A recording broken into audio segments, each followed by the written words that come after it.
This video is sponsored by V-Guard. तुम बताओ, तुम्हारा भी मन है नेता बनने का? नहीं, अभी फिलहाल तो नहीं। मेरे साथी ये भी बनेंगे। अच्छा, एक बात बताए, हमारे विश्वविद्यालय में एक नेता थे, बहुत अच्छे नेता थे। मैं आता हूँ इलाहाबाद विश्वविद्यालय से, तो इलाहाबाद विश्वविद्यालय में 2000 के पहले तक जो छात्र संघ का अध्यक्ष होता था ना, वो 35, 36, 38, 40 साल का होता था। अच्छा। हाँ, वो बहुत दिनों तक राजनीति करते थे। और दूसरी बात यह है कि इलाहाबाद विश्वविद्यालय में ऐसा नहीं, पढ़े लिखे अपनी अपनी यूनिवर्सिटी के टॉपर, लाल बहादुर सिंह एक वहाँ अध्यक्ष बने, जो हाई स्कूल बोर्ड के टॉपर थे पूरे यूपी के। फिर 12th के बोर्ड के पोजीशन थे। बीएससी में वो इलाहाबाद यूनिवर्सिटी के गोल्ड मेडलिस्ट थे। एमएससी में भी गोल्ड मेडलिस्ट थे। जेआरएफ क्वालिफाइड थे। उसके बाद छोड़ के पढ़ाई उन्होंने नेतागिरी की और छात्र संघ के अध्यक्ष बने। ऐसे ही बहुत सारे अपने अपने डिपार्टमेंट के टॉपर्स, एमएससी मैथमेटिक्स। ये गोल्ड मेडलिस्ट ही है उर्दू से। हाँ, तुम भी गोल्ड मेडलिस्ट हो? तो मैं आगे किस्सा सुना रहा हूँ। मैं बातचीत में सिर्फ न्यूज़ ही नहीं रखता हूँ, उसमें किस्से भी मैं सुनाता रहता हूँ। तो एमएससी मैथमेटिक्स, एमएससी केमिस्ट्री के भी जो टॉपर्स थे, वो छात्र संघ के अध्यक्ष उपाध्यक्ष बने।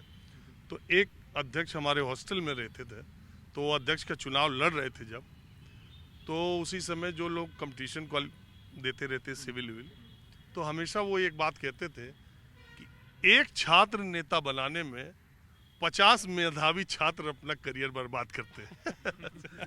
तुमने कहा, मैं तो कह रहा हूँ ये भी बनेंगे। तो तुमने जो कहा ये हमारा साथ देंगे और फिर कह दिया कि ये गोल्ड मेडलिस्ट है, तो इसलिए इनको आगाह कर रहा हूँ कि कहीं ऐसा ना हो तुम तो नेता बन जाओ और भाई हमारा जो है जिंदाबादी करता रह जाए। गोल्ड मेडल का कोई फायदा नहीं है ना, नेता बन जाएंगे तो पेपर तो देंगे खरीद के लाके। लीक कराएंगे। हाँ, सभी करवा रहे हैं तो फिर ये भी अपने निजी आदमियों के लिए तो gold I really like it, yeah. Stabiliser का खर्चा? टॉप एंड एलईडी टीवी है, स्टेबलाइजर की जरूरत ही नहीं है।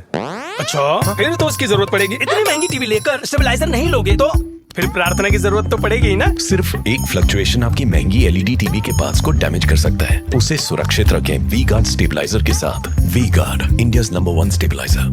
मेडलिस्ट को वो नेता अपने हाथों से सम्मानित कर रहा है जिसने कभी पेपर नहीं दिया हो। तो सिर्फ फायदा इसमें है ना कि भाई गोल्ड मेडलिस्ट तो कोई और बने, और जो बन रहा है उसको तुम उर्दू के गोल्ड मेडलिस्ट हो? क्या नाम है? ओम प्रकाश। अरे अभी तो मैंने ध्यान दिया है।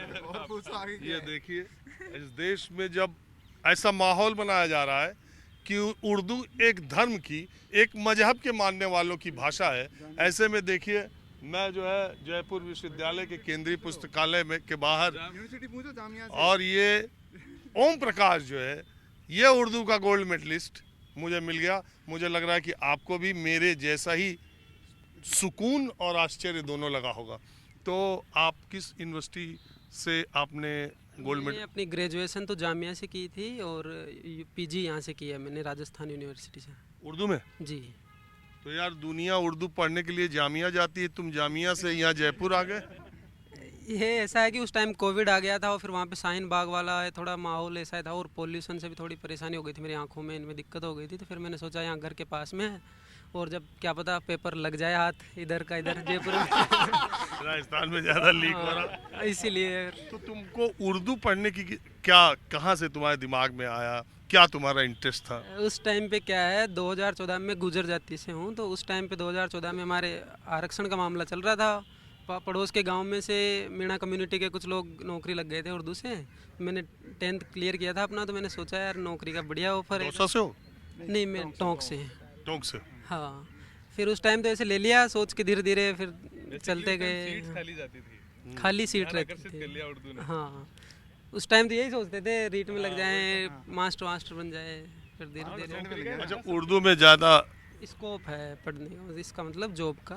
अच्छा है।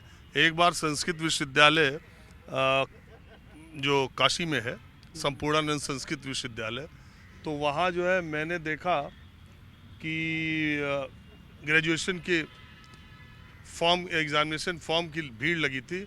उसमें कई दाढ़ी टोपी वाले मुसलमान भी लाइन में खड़े थे। तो मैंने कहा कि संस्कृत विश्वविद्यालय में ये क्या करने आए? मैंने उनसे पूछा तो उन्होंने कहा कि यहाँ संस्कृत का जो ग्रेजुएशन होता है उसमें नंबर ज़्यादा मिलते हैं और हमको ग्रेजुएशन के नंबर के आधार पर नौकरी मिलती है कई जगहों पर, तो इसलिए हम संस्कृत पढ़ने आए। उसी तरह तुम उर्दू पढ़ने आए, तो मैंने सोचा शुरू तो में ऐसा ही सोचा था, बाद में फिर धीरे धीरे आगे बढ़ने लगे, उसमें मज़ा आने लगा, तो धीरे धीरे सपने भी बड़े होते गए। अब तो यूपीएससी तक सोचने लगे कि क्या पता उर्दू से वहाँ उधर लग जाए, इधर तो पेपर भी। जैसे मेरी लाइब्रेरी में मेरी बुक्स पड़ी हुई है, अब लोग उस पे क्या है, उनको पता है कि पढ़ने वाला हिंदू है, किताबें उर्दू के, उस पे भी लिख देते हैं जय श्री अल्लाह। बाहर आता हूँ, कोई बोलता मेरा नाम ओम प्रकाश है, बाहर आता हूँ कोई बोलता ओपी दिन, इधर आ। मैंने कहा भाई कुछ नहीं कहा। उर्दू मैं इसलिए नहीं, मुझे मालूम है यार कि जब पोस्ट ग्रेजुएशन तुमने टॉप किया है, गोल्ड मेडल हासिल किया है, और तुम्हारे छोड़ कितने हिंदू थे कोर्स में? उसमें 5-6 थे। और मुस्लिम? अब 80 की सीट है, तो 5-6 वो थे। 75 मुस्लिम थे, तो 75 उनको और 4 हिंदुओं को पीछे छोड़ के तुमने गोल्ड मेडल हासिल किया है। तो मुझे तो मालूम है कि तुम लिखते पढ़ते हो, ऐसा मत समझो कि राजस्थान के हिसाब से अंदाजा लगा। मैं जामिया में भी मैं टॉपर रहा था, वहाँ पे तो पूरे डिपार्टमेंट में पीएचडी से लेके यूजी फर्स्ट ईयर तक और टीचर तक सब में अकेला हिंदू था मैं वहाँ पे। वहाँ अकेला था जामिया में तो उर्दू पढ़ के अब ये जो तुम्हारी किताबों पे जय श्री अल्लाह लिखते हैं या जय श्री राम लिख देते हैं, वो तुमको समझ में आता है कि ये इस समय समाज में क्या चल रहा है? हाँ, थोड़ी गंदगी जहर फैल गया है लोगों में और है, पर देखो मेरे जैसे लोग और होंगे तो धीरे धीरे एक जहर की भी दवा जहर ही है, तो धीरे धीरे कितना जाएगा, पीक पे जाएगा, किसी दिन समझ में आएगी, वापस आना पड़ेगा लोगों को कि ये अच्छी चीज़ नहीं है। धीरे धीरे सेक्युलर होना ही पड़ेगा, वही मानवता सबसे बड़ी चीज़ है। तो अब सही बताओ, हिंदी साहित्य की किताबें तो आप पढ़ते ही रहते होंगे, तो उर्दू और हिंदी जो कहते हैं मौसेरी बहनें हैं, हाँ, या कैसा तुमको लगता है? दरअसल उर्दू को मुस्लिमों से जोड़ देना, धर्म से जोड़ देना, ये बिल्कुल गलत है। मैं दूंगा। आप भी उर्दू के? सर मैं हिंदी विभाग से हूँ। चलो हिंदी उर्दू दोनों हो गए। हाँ सर, इसका उत्तर मैं आपको दूं कि हिंदी और उर्दू दोनों मौसेरी हैं, तो एक शायरी या एक कविता के माध्यम से इसका उत्तर मैं आपको दूं कि ये उर्दू बाज़्म है और मैं तो हिंदी माँ का जाया हूँ, ज़माने मुल्क की बहनें हैं ये पैगाम लाया हूँ, मुझे दुगनी मोहब्बत से सुनो उर्दू जुबां वालों, मैं हिंदी माँ का बेटा हूँ घर मौसी के आया हूँ। सर तो क्या था कि हमारे देश में जब अंग्रेज आए थे, जब हमारे देश में अंग्रेज आए, तो उस टाइम में सर 1836 के अंदर ये हिंदी और उर्दू का विवाद प्रारंभ हुआ था सर, वरना इससे पहले कोई विवाद नहीं था। ये सर ये मानसिकता ऐसी थी कि हिंदी लोगों को अलग बांट दो और उर्दुओं को अलग बांट दो, ताकि हिंदू और मुसलमान अगर दोनों अलग अलग हो जाएंगे तो इन्हीं के देश के अंदर राज करने में हमको आसानी होगी।